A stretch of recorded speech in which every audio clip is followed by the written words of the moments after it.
If you suspect that you might have a food allergy or intolerance, this video will help you understand how to detect it and what to do next. So make sure to watch till the end. I'm an ENT surgeon and sleep medicine doctor, and if you're new here, I make weekly content on ear, nose, and throat conditions and how to treat them. So hit subscribe before you leave. First, let me explain the difference between food allergies and intolerances. A true food allergy is an immune system reaction usually to a protein in food that can cause potentially life-threatening symptoms when eaten.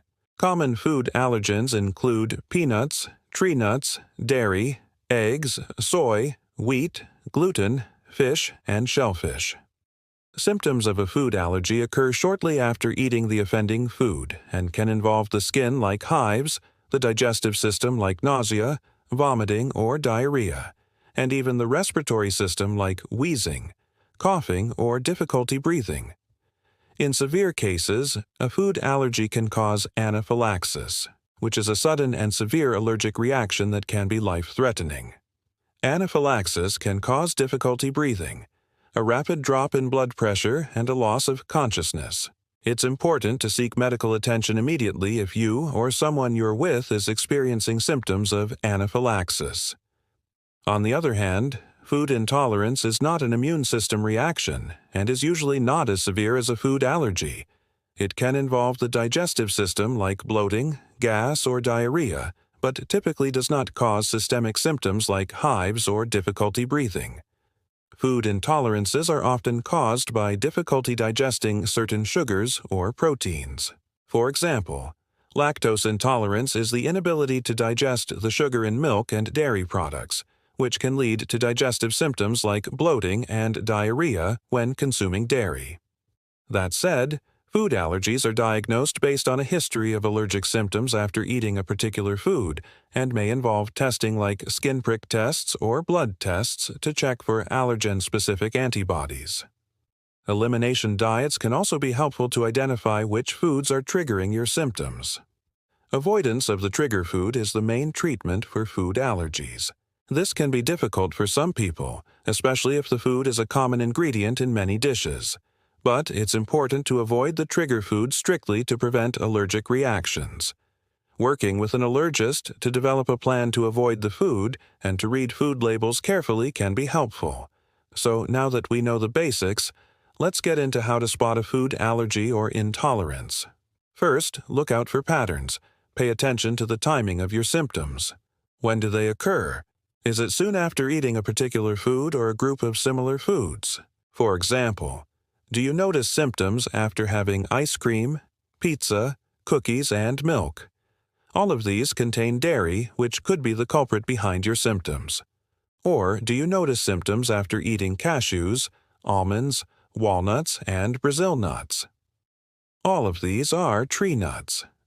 Tree nut and dairy allergies are very common. Peanuts are also a legume, but they're grouped together with tree nuts due to the high rate of cross-reactivity.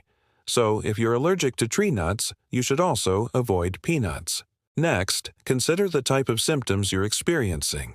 Are they mostly digestive, like bloating, gas, abdominal pain, or changes in bowel habits? Or are they more systemic, involving the skin or respiratory system? For example, do you get hives, itching, or swelling of the lips, tongue, or face after eating a certain food? Or do you experience wheezing, coughing, or difficulty breathing? These could all be signs of a food allergy. Another thing to pay attention to is how your body reacts to cooking methods and processing. For example, do you have symptoms after eating raw fish, but not when it's cooked? Or do you have symptoms after consuming highly processed foods that contain soy or wheat? This can sometimes provide clues about the specific food or ingredient that's causing your symptoms. The third thing to look out for is a family history of allergies or asthma. If you have a family member who has a food allergy, it's important to take precautions and avoid the allergen to prevent a reaction. This is because food allergies can be hereditary, and it's possible to develop an allergy to a food that you've consumed without any problems in the past. Also, children are at higher risk of developing food allergies if their parents or siblings have them. Keep a food diary. This can be really helpful in identifying patterns and triggers. Write down everything you eat and drink, including the ingredients and how it was prepared. And note any symptoms you experience after consuming that food. This can help you identify potential links between your diet and your symptoms. There are also apps available that allow you to track your meals and symptoms. Get tested. If you suspect you might have a food allergy, talk to your primary care doctor or an allergist and immunologist about getting tested. Skin prick tests are commonly used to test for food allergies and are relatively quick and easy to perform. During the test, small bits of the suspected allergen are placed on your skin and then gently pricked into the top layer. If you're allergic to that food, your body will react and small raised bumps called wheals will appear at the test site within 15 minutes. Blood tests can also be used to identify allergen-specific antibodies. These tests are less common than skin prick tests, but may be helpful if you have very severe allergies or if the skin prick test results are unclear. Elimination diet. This involves removing suspected food allergens from your diet for a period of time to see if your symptoms improve. Once your symptoms are under control, you can gradually add back the foods one at a time to identify the specific food that is causing your symptoms. This should be done under the guidance of a dietitian or allergist, because it's important to ensure that you're still getting all the nutrients you need while avoiding certain foods. Read food labels carefully. Many processed foods contain common allergens like wheat, soy, or dairy. Always read the ingredient list carefully and look for foods that are labeled as allergy-friendly or free of the allergen you're avoiding. This can help you avoid accidental exposure to the allergen and reduce your risk of having a reaction. Cook at home more often. This allows you to control the ingredients in your food and avoid cross-contamination with allergens. If you have a food allergy, it's also a good idea to have a separate set of kitchen utensils and appliances for preparing allergy-friendly meals. If you've been diagnosed with a food allergy, make sure to wear a medical alert bracelet or carry an epinephrine auto-injector, especially if your symptoms are severe. Epinephrine can help stop the allergic reaction quickly and potentially save your life.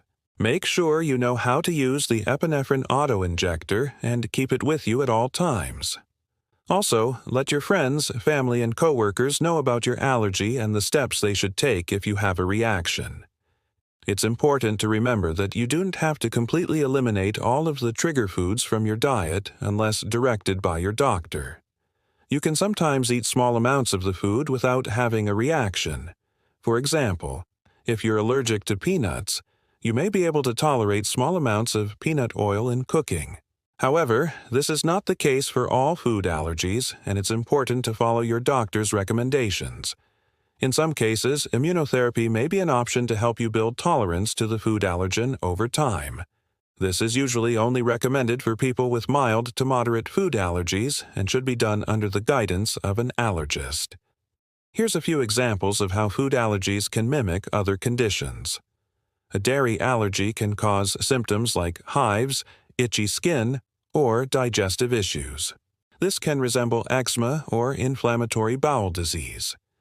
A shellfish allergy can trigger symptoms like wheezing and coughing, mimicking asthma. A soy allergy can cause itchy hives or swelling of the lips, tongue, or face, which can resemble an allergic reaction to a medication. A wheat allergy can lead to digestive issues like bloating, gas, and diarrhea, which can be mistaken for irritable bowel syndrome. So, it's important to note that just because you have digestive issues doesn't necessarily mean it's due to a food allergy or intolerance. There are many other conditions that can cause similar symptoms, such as irritable bowel syndrome, inflammatory bowel disease, gastritis, gastroesophageal reflux disease, and functional dyspepsia, among others. So it's important to see your primary care doctor or a gastroenterologist to rule out other conditions and receive an accurate diagnosis. So there you have it, our guide to detecting food allergies and intolerances. Don't forget to subscribe if you haven't already. See you next time.